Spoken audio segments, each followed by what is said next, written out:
विश्व प्रसिद्ध तिरुपति बालाजी मंदिर के प्रसाद में जानवरों की चर्बी की मिलावट का मामला गर्मा गया है। धर्मनगरी हरिद्वार के साधु संतों ने इसे दुर्भाग्यपूर्ण बताया और मामले की उच्च स्तरीय जांच कराने की मांग की। अखाड़ा परिषद के अध्यक्ष महंत रविंद्रपुरी ने कहा कि प्रसाद में जानवरों की चर्बी मिलाना सनातन धर्मावलंबियों की भावनाओं पर कुठाराघात है। भगवान वेंकटेश्वर का दर्शन करने के लिए पूरे विश्व से लोग यहाँ आते हैं।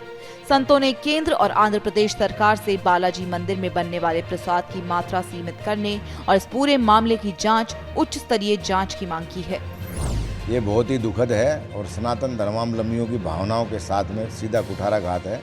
बहुत समय से इस प्रकार की वहाँ स्थितियाँ सुनने में आ रही थी, लेकिन आज जो वैज्ञानिक पद्धति से निरीक्षण हुआ है प्रसाद का, और माननीय मुख्यमंत्री जी वहाँ जो अभी वर्तमान में हैं, उन्होंने जिस प्रकार का एक दुखद भरा स्टेटमेंट दिया है, सारे सनातन धर्मावलंबी इससे आहत हैं। अपनी गौशाला खोलेंगे तो शुद्ध घी मिलेगा, और शुद्ध घी मिलेगा शुद्ध प्रसाद मिलेगा, ना मछली का तेल मिलेगा ना उसमें मांस मिलेगा। लेकिन ये कमी हम लोगों के जागृत होने की है। यह इतना शर्मनाक है और इसके लिए जितना कठिन से कठिन, कड़ी से कड़ी कार्रवाई सरकारें कर सकती हैं। जगनमोहन रेड्डी और उनकी जितने भी तिरुपति देवस्थानम से जुड़े हुए लोग थे, सीईओ, चेयरमैन और पूरी जो न्यास कमेटी है, उस सब के ऊपर कड़ी कार्रवाई करनी चाहिए। इसके लिए कि केवल एक व्यक्ति नहीं, पूरा तंत्र इसके लिए जिम्मेदार है।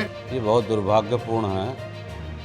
इसकी एक उच्च स्तरीय जांच होनी चाहिए और जिन लोगों ने ऐसा किया है, ये बहुत महापाप है।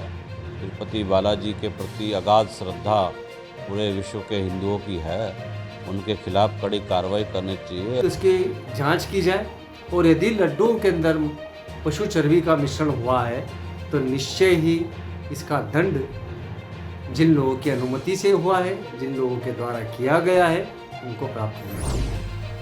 नैनीताल के कोसी बैराज इलाके की एक मंदिर में बालाजी का भक्त एक चोर सीसीटीवी कैमरे में कैद हुआ है। दरअसल कोसी बैराज के पास बालाजी का भक्त चोरी करने पहुंचा।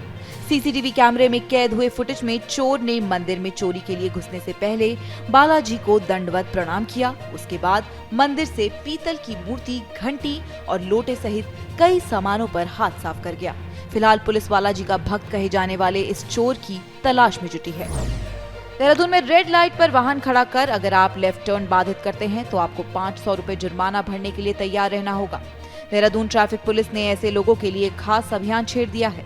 ट्रैफिक पुलिस के मुताबिक देहरादून में 40 से अधिक जगहों पर ट्रैफिक लाइटें लगी हुई है। कई चौक चौराहों पर लेफ्ट टर्न भी है। रेड लाइट होने पर ज्यादातर वाहन बाईं तरफ खड़े हो जाते हैं, जिसकी वजह से लेफ्ट टर्न लेने वाले को भारी परेशानी होती है और ट्रैफिक जैम की समस्या खड़ी हो जाती है। ऐसे लोगों के लिए ट्रैफिक पुलिस ने रेड लाइट्स और चौराहों पर टीमें तैनात कर दी है। लिहाजा अब देहरादून में ट्रैफिक सिग्नल के लेफ्ट टर्न पर खड़े होने वाले वाहन चालकों को या तो अपनी जेब में 500 रुपए रखकर घर से निकलना होगा या फिर लेफ्ट टर्न छोड़कर ट्रैफिक सिग्नल पर खड़ा होना होगा। केदारनाथ थारू कैंप के पास पहाड़ी पर घास काट रहे नेपाली मूल के युवक गदेरे में गिर गए। आपदा कर्मियों ने किसी तरह से युवक को गदेरे से निकाला। गंभीर रूप से घायल नेपाली युवक को हेलीकॉप्टर के जरिए इलाज के लिए हायर सेंटर भेजा गया। वहीं केदारनाथ से गौरीकुंड जा रही महिला यात्री सुमन को लिंचोली में घोड़े ने टक्कर मार दी, जिससे महिला घायल हो गई है। इस घटना में महिला के हाथ की हड्डियां टूट गई और उसके पैर, मुंह पर गंभीर चोटें आई हैं। घायल महिला को इलाज के लिए जिला अस्पताल भेजा गया है। टिहरी में राष्ट्रीय मानवाधिकार आयोग के अधिकारियों ने अंबेडकर हॉस्टल और नई टिहरी आंगनबाड़ी केंद्र का निरीक्षण किया। अधिकारियों ने आंगनबाड़ी केंद्र में रजिस्टर चेक किए और बच्चों से बातचीत कर खाने की गुणवत्ता की जांच की। खाने की क्वालिटी जांचने के लिए अधिकारियों ने खुद खाना टेस्ट किया। आयोग ने निरीक्षण के बाद आंगनबाड़ी केंद्र में बच्चों की संख्या बढ़ाने के साथ ही व्यवस्थाओं को एडवांस करने के निर्देश दिए। साथ ही हॉस्टल के रजिस्टर को प्रॉपर तरीके से मेंटेन करने और रोटेशन में सभी आंगनबाड़ी केंद्रों का निरीक्षण करने का आदेश दिया।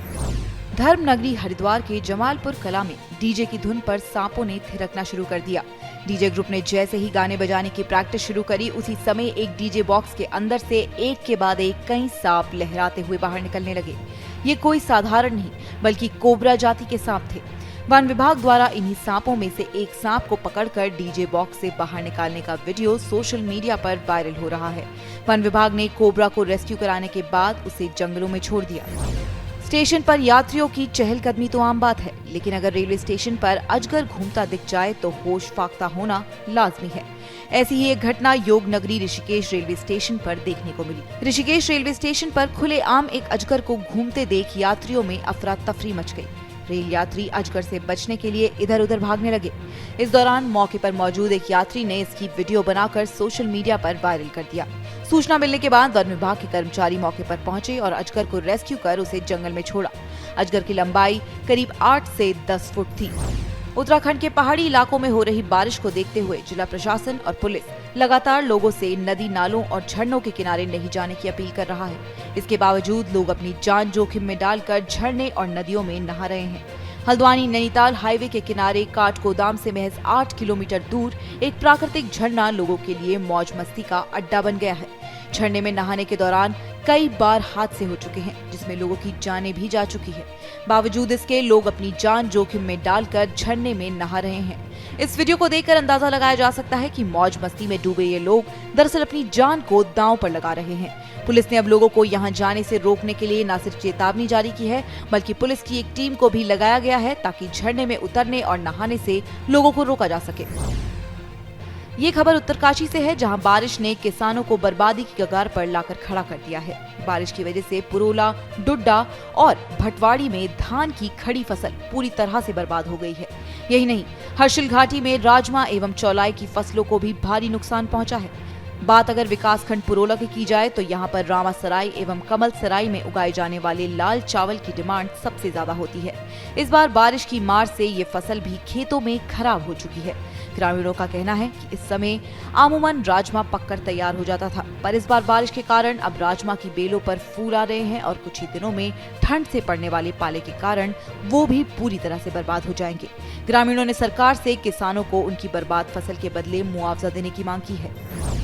पौड़ी में 19 सूत्री मांगों को लेकर धरने पर बैठे ठेकेदार 23 सितंबर को सरकार के खिलाफ जिले में महा आक्रोश रैली निकालेंगे। दरअसल ठेकेदार संगठन बड़ी निविदाओं को छोटी छोटी निविदाओं में बदलाव समेत अपनी 19 सूत्रीय मांगों को लेकर 1.5 महीने से धरने पर बैठे हुए हैं। पिछले 1.5 महीने से धरने पर बैठे ठेकेदार संगठन ने 55 सरकारी निविदाओं का बहिष्कार किया है। संगठन की मांग है कि मूल निवासी को ठेकेदारी में अनिवार्य कर उन्हीं ठेकेदारों से निर्माण कार्य करवाया जाए जो उत्तराखंड के मूल निवासी हो। मांगे पूरी नहीं होने पर अब 23 सितंबर को पौड़ी में ठेकेदार संगठन महा आक्रोश रैली निकालकर सड़कों पर अपना गुस्सा दिखाएंगे।